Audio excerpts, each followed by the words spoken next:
Hello, everyone. Today, I'm going to show you how to enable dark mode on YouTube in just a few simple steps.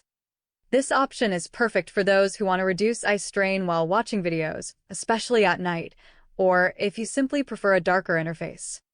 Additionally, dark mode can help save battery life on devices with OLED screens.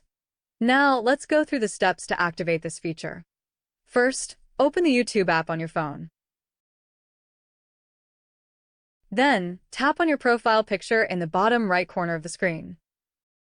Next, go to the gear icon located in the top right corner of the screen. Find the General option and tap on it. After that, select the Appearance option. In this menu, you will see three options: Use Device Theme, Light Theme, and Dark Theme.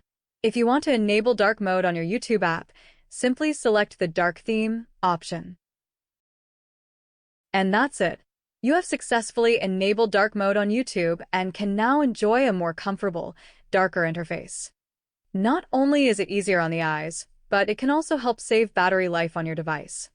If you found this video helpful, be sure to leave a like and subscribe to the channel for more useful tips. Also, let us know in the comments whether you prefer dark mode or light mode. Thanks for watching, and see you in the next video.